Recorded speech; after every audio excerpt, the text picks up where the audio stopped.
Class is in session. Hey everybody, and welcome to Unlearn 16. Class is in session. Guys, today I'm going to talk about being orange. And you know what's really upsetting about this particular story is now it's connected to the, potato running the United States right at the moment, but has nothing to do with him, just so you know. It has to do with a childhood story. And the childhood story happens to be in my brand new book. That's not what this book is about. So if you're watching this before July 1st, 2025, the book is not out yet. It is coming out on July 1st, 2025, and you can go order it on unlearn16.com. However, if you have the book and you've clicked on the QR code, then this podcast goes with the specific chapter you have just read. So it's meant to be kind of like a little bit more of a deeper take, a little bit more of me rambling for a little while. And in this particular episode, I'm going to eat this fudge. So as the story goes, it's actually a very interesting story. And I want to tell you something sort of that happened, I guess, surrounding it. Vanilla fudge, I don't know, maple, vanilla, have at it. Fantastic. By the way, fudge should be soft, not hard. I don't know who's selling hard fudge, but it's wrong. All right, so when I was a kid, I had an orange snowsuit. And speed up the story because you guys have already read it or you're about to read it, and I don't want to ruin every single thing that I did. People, when I was very young, I guess in that snowsuit, were speaking about other kids' skin color. And in my head, in that moment, as they were doing it, the way that I rationalized or thought about it was that, okay, well, if they happen to be black or if they happen, whatever color anybody is, in my head, since I was wearing an orange snowsuit, I was orange. Now, let's not take any more from that other than that, because I know this is a part of the book where, you could read it and be like, oh, Joanna, oh my God, you were 3. And just because you didn't have an idea of what racial identity was doesn't mean that somebody else would have. I understand all that. And please, I absolutely get all of those aspects. The reason why I included it is because there's an innocence about a child. And I don't care what their background is. I don't care what their religion is. I don't care. There is a moment. There is a time of innocence. Now, having said that, there are some people, and specifically indigenous cultures, speak about blood memory. But I'm gonna set that aside because I don't know enough about that or to speak in that in a legitimate way. I'm just gonna talk about the moment where you have a family, you are loved, you are safe, and you step out into the world and you start seeing just different. You start identifying things as differences, and then what the world does to you. Whether they're doing it to you about the way that you look and about the way you walk and your skin color and your all of the different things that are going to make up you, and they start judging that, or whether it is about how the world starts to set up dynamics at a very young age about how you're supposed to look at other people. Because every kid is going to notice difference. You want to know if you put on a couple pounds? Ask a 5-year-old. Oh, they'll tell you. They're going to notice difference. Here's the beauty of it, though. Noticing difference isn't judgment, isn't stereotype, isn't prejudicial. Noticing difference is just a physical or a physiological, a sensory capacity to compare and what looks different and what feels different and what textures different, all those things. Nothing wrong with that at all. But at what age, and I don't know the answers to this, so this is going to be one of those ones where I'm going to talk, but understand that I don't know the answers. I don't know how anybody can know these answers.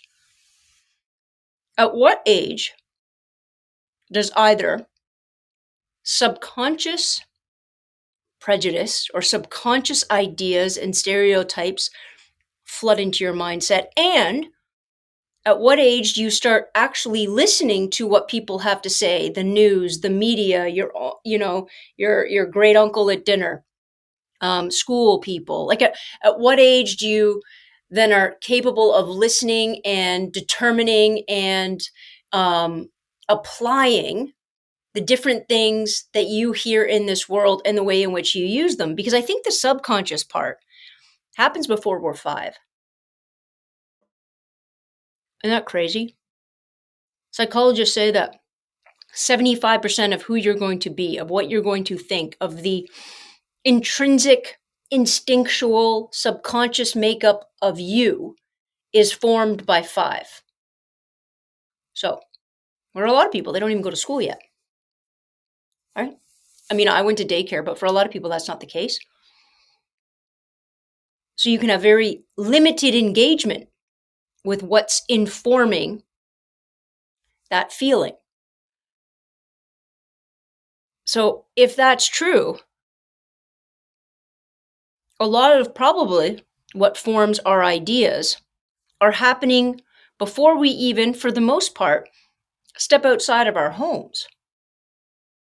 And as soon as we step outside of our homes, I think, like I did on that playground, I think that those moments have big impacts. Now, that story my mom has told me time and time again, as every story that, you have when you're little. So I have a hard time knowing if I have any memory of it or if it's just, recreated memory as we've sit around the Thanksgiving dinner table time and time again or whatever. But I think of the innocence of a child. But I also, knowing that by 5, 75%, I also think of that often. I also think what gets brought in. So me, if I was a parent, like what are my issues, my thoughts, my feelings? Because that's what kids are absorbing, right? They're really not absorbing your words. They're absorbing your feeling. They're absorbing the tonality you use with those words.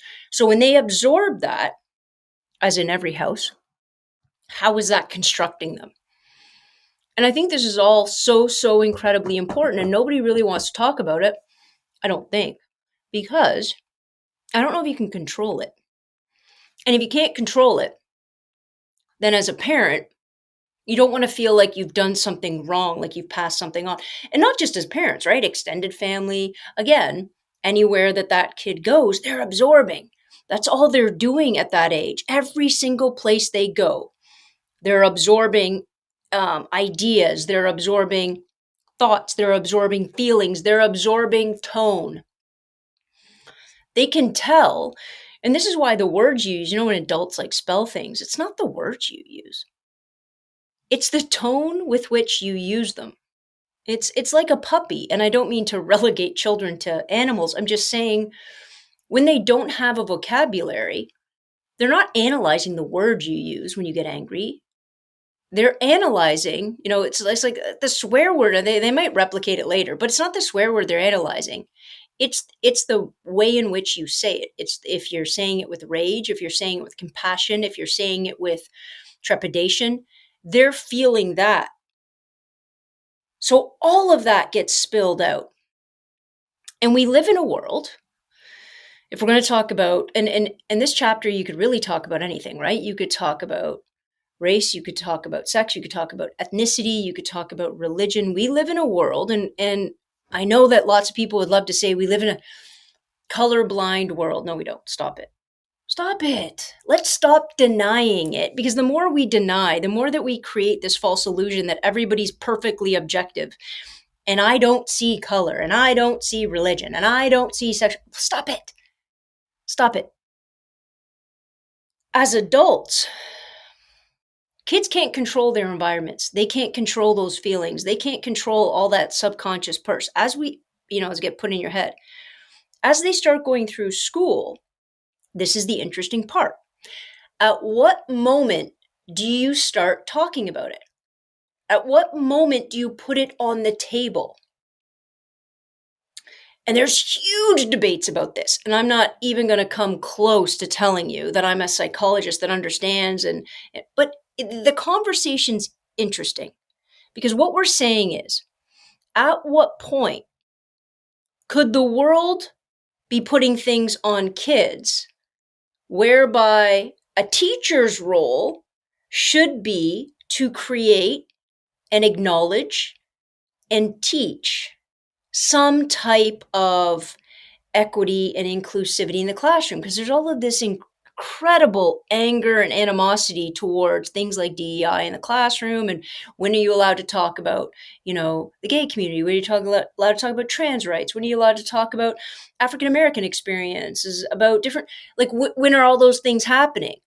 Because if you have kids that they haven't processed any of that yet, and then you put it on the table, I get some people are like, well, don't put it on the table so young because they still don't know. But I'm thinking they know. I'm thinking they feel it.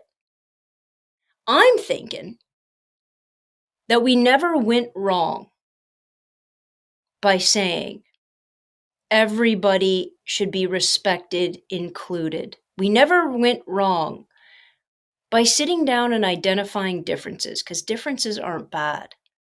Differences should be beautiful. They should be powerful.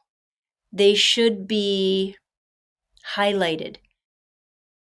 And so if we embrace it that way, then those moments can only help encourage, empower, and strengthen all kids, right? Now, some people are going to say, yeah, but in my culture, religion, background, I don't care where it's stemming from, I don't like that. Well, that's cool. You don't have to. You could still educate and talk to your kid however you want. But the minute you step into, let's say, public education, I truly believe that it's our job. It is the only reasonable method and rational and truthful way of teaching, which is, I'm going to teach about the world as it exists. I'm not going to deny the existence of different people. I'm not going to marginalize. I'm not going to erase, because that doesn't make sense. I am going to talk about it in a amazing, beautiful, inclusive way without demonizing anybody, without all of those things can be true at the same time. But if you're going to start saying, I'm opting out, like in the United States right now, they just can opt out of, parents have the ability to have their kids opted out of reading books that are LGBTQ characters in them. What? So you're saying you have to go to the extent that your kid in a public school, by the way, and again, if you don't like the idea of public education, if you want a more specific, directed, reflexive education, then you don't have to put your kid in public school. You can put them in a private institution. You can homeschool them. I would never stand in the way of that. What I stand in the way of is this.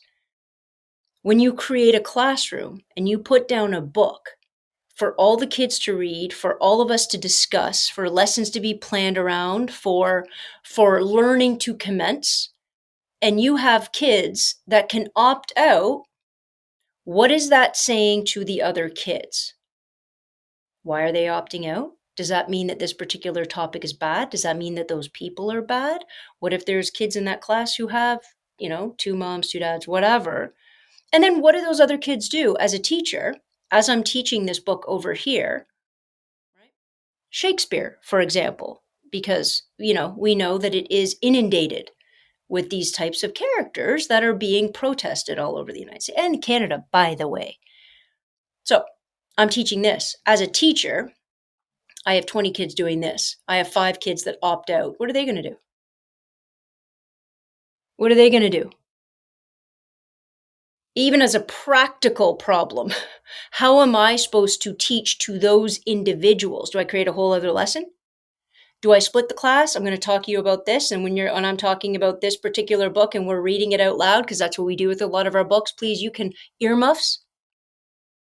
And then I'm going to spend half the time with you, and then I'm going to switch to, I'm going to teach 2 different classes. And what happens if out of these 5 kids, 2 of them don't like the second book I chose? Because it taps into something else they don't want their kids knowing about. So do I have a third book that I've chosen? Because the goal of something like this is for the teacher then to say, well, I won't pick any books with these kind of, well, in this particular case, LGBTQ plus characters. I won't pick any books like that because it's going to be easier. And I can just teach the one class and nobody's opting out. Nobody's challenging it. You see the problem? The point of that legislation isn't just somebody to opt out of something. The point of that legislation is to erase the subject from school because it's going to make it too difficult. A lot of people are comparing it to health class, right? Forever, even when I was a kid, you were allowed, or parents were allowed to, for their kids to opt out of sex ed. Okay, so what do? You're not in the classroom then. What? So you're going to get less education. You're not in the classroom. And by the by, none of the kids that ever opted out, or their parents, by the way, opted them out, none of them didn't know exactly what was going on in those classrooms. None of them didn't look at the textbooks. None of them didn't look it up. And in today's day and age, what are we doing? What are we doing? Teenagers can look up anything they want on any phone that they have access to at any given moment. And you think we're going to be able to legislate, control, and narrow what they read and what they know and what they're exposed to? What a waste of time. You want to start telling kids books are banned? Because, that's going on all over the United States. Out of the curriculum, we're not showing this, we're not doing this. A 15-year-old is like, cool.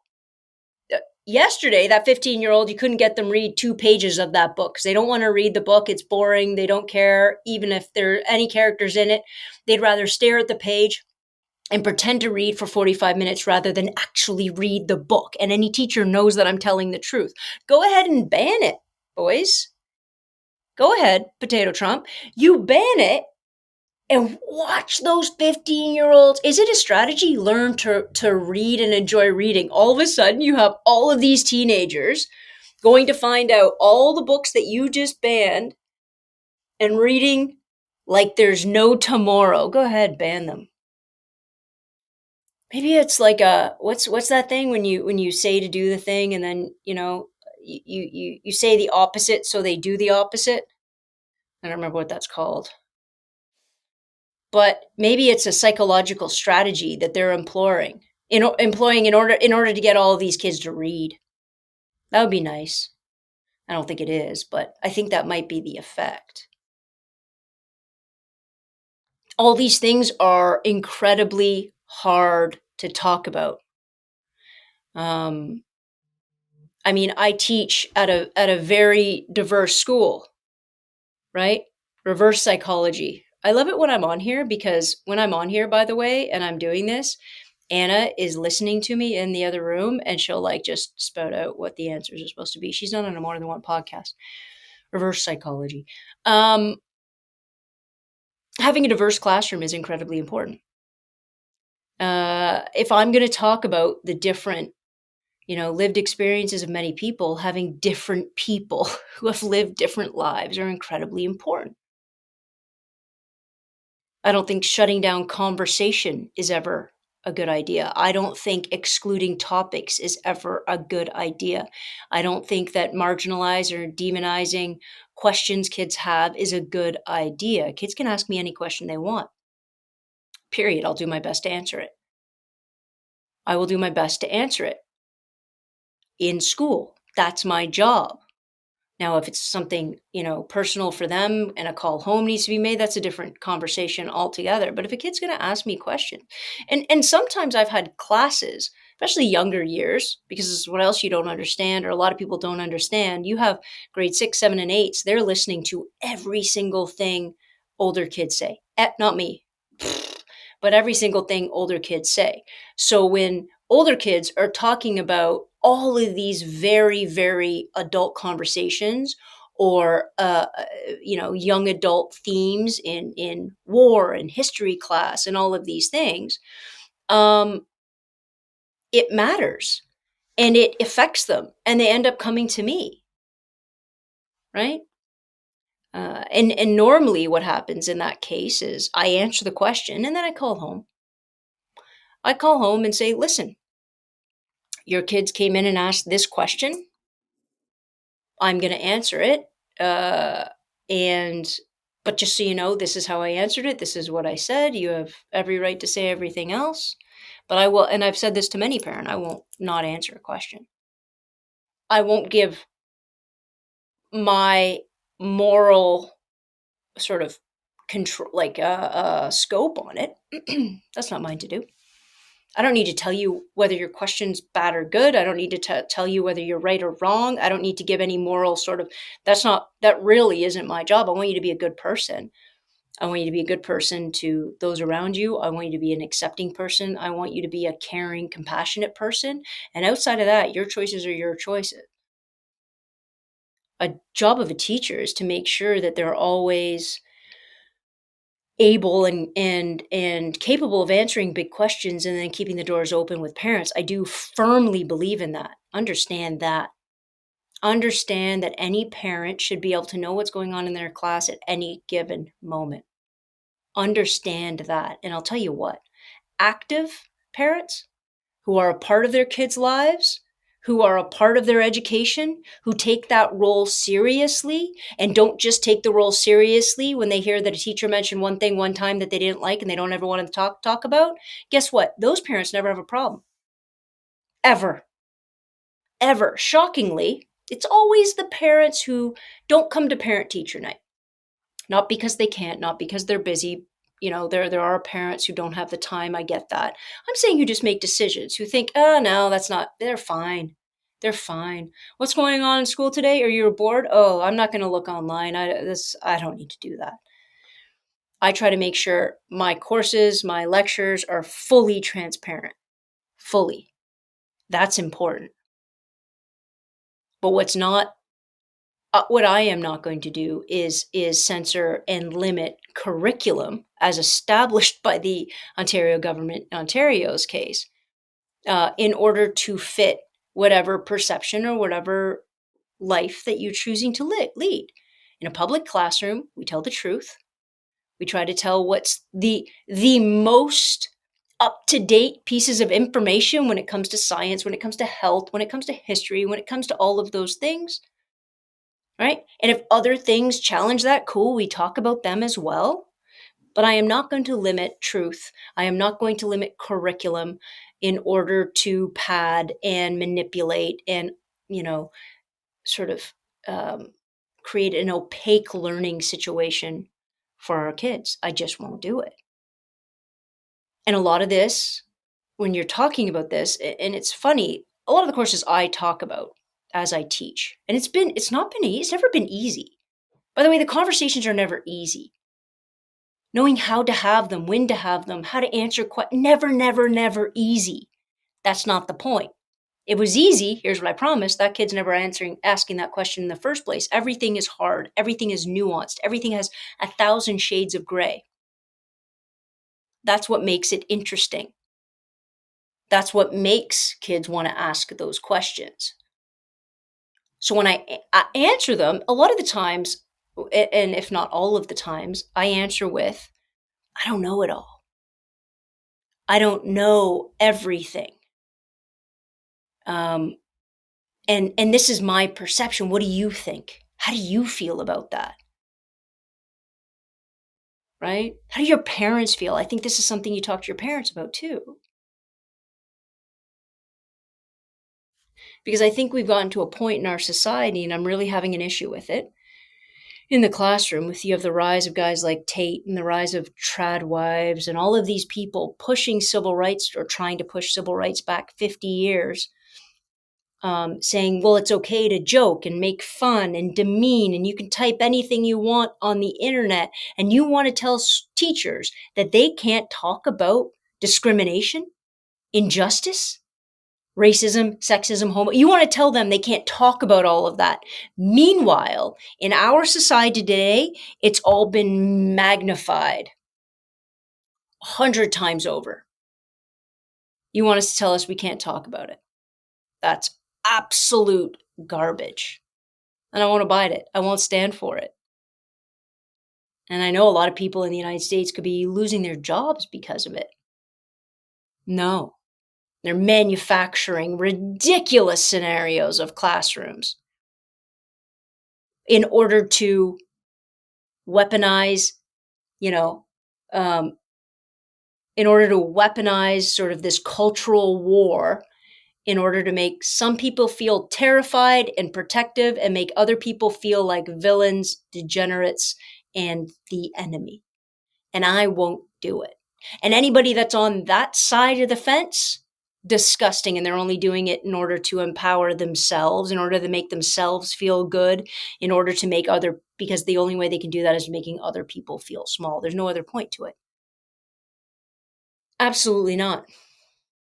In a world where joking, you can say I was just joking. I understand not wanting to always be politically correct. I get it. I get it. I get people getting frustrated for making errors in word choices and feeling like their language is incredibly needs to be so incredibly precise that they sometimes feel overwhelmed. I get it. I'm 49. The amount of times I've made a mistake with pronouns, for example, I can't even count anymore. I can't even count anymore. But in no moment does my ineptitude, does my age, and does my sort of brain direction or chemistry or the way that I learned that, so at no point do I say, well, I'm not going to try to do it anymore because what a waste. And I'm going to vilify that because I just don't want to change because that's too hard for me. Because I'm what, too stupid to learn? Is that it? Right? All of these things that have come out are just highlighting the fact that the way we've grown up and all of the subtleties that have been shoved in our head without our consent have really formed, controlled, and created a picture of the way we think the world should look. So when we get challenges that come at those foundational realities, it makes us uncomfortable. It makes us feel stupid. It makes us feel less than. And some people, rather than getting educated about it, rather than trying to change, trying to grow, trying to expand their awareness, they instead revert to name calling and weaponization of language in order to demean the people that are making me feel less than. And it's simply embarrassing. It truly is. And again, I would never sit here and say it's easy. There are no easy roads to have conversations, but to assume that our language, and this is one of the biggest things, right? Remember, as I was in university and I really started learning about postmodernism. And the premise for most postmodern thinking is the fact that language is at the root of all of our understanding. That the way in which we speak about something, the words we use, the tonality we use, the phrasing, all of it, that is far more important than any other sort of legal or economic or political level of equality. That none of those things happen. That, for example, men and women can't be equal, no matter how equal under the law or equal under economic rule or political ideology, no matter how equal they are there. Linguistically, if we keep dividing and talking about them differently, depending on what we want to say about them. For example, a guy has lots and lots and lots of conquests. He's the man. He's the, fantastic. He's a player, whatever you want to say. And a woman who does, I'm not going to say those words, but the level of derogatory implications would be overwhelming, right? Same individual, same actions. Our language says they are different. For those who are talking about, oh, facts don't care about your feelings, the facts of of a man and a woman doing the exact same thing and being treated and being described and being weaponized differently. That's the reality. And words do matter. The way we talk about people matter. Stages of dehumanization in order to oppress, control, marginalize, and eventually exterminate altogether. Words are the premise of that. We test it out. I'm going to see if I can use this word, this expression. I'm going to call them this. I'm going to see how people respond. Oh, people are on my side? Cool. I'm going to go a little bit further. I'm not a fan of censorship, but don't twist that by not understanding that words do matter. They do have power. They do have a need to be watched and discussed and debated and sometimes argued and put down 100%. But also understand this. That's why I don't support censorship. I mean, if people would just say one thing to mean one thing and we could censor that and take that out of the vocabulary, that might work, but then it doesn't, right? So if somebody tells me, Joanna, you can't use, I really want to marginalize a group of people and you say, okay, you can't use word A. I'm like, okay, cool. I'm going to think of, and they call them dog whistles, or I'm going to think of an expression or a term or a whole other word that my community who wants to marginalize, who wants to dehumanize those people, will all understand what I'm saying when I say it, but it's not going to breach the whatever censorship boundary that people have described or defined as being violent and threatening. Cool, I'm just going to use a different word. During the Rwanda genocide, 1994, the Hutu would get on public radio and would say, "It is time to cut down the tall trees." Everybody knew what that meant. Everybody knew that that was a call to violence. Everybody knew what that call to violence should encompass. And you had men going door to door to door and wiping these individuals out. We can't censor that kind of hatred and violence. But the fact that nobody looked at that wording, the fact that alarms weren't raised, the fact that the West just sat around and did absolutely nothing and argued about at what point is it a genocide, right? How many people? What's the intent? How do we know somebody's intent? Listen, these are all important questions. But when you change your phrasing, when you create these dog whistles and coded language, you can't negate its power and its ability to mobilize violence. So again, I'm not for censorship, but I'm for the discussion, but I'm sure as hell not for one side controlling the whole thing, saying, I was just joking, can't you take a joke? These are the hard questions we have to talk about. And the little kids on the playground who don't understand what the hell kind of garbage was coming out of adults' mouth, why that energy, why that anger, why that animosity. We owe them, when they get to school, we owe them a safe, secure environment to have big discussions, ask all the questions, and at the very least, feel safe in that space in doing so for who they are and who they want to be. And if you want to wear an orange snowsuit while that's happening, then wear it. Thank you guys so much for hanging out. Please go check out my book. That's not what this book is about. It's like the 5 people you meet in heaven, except I don't go to the afterlife. I become a teacher. Lessons learned. Let's see if we can learn together. Thank you so much, guys. I will see you next time. Same bat time, same bat channel. Dismissed.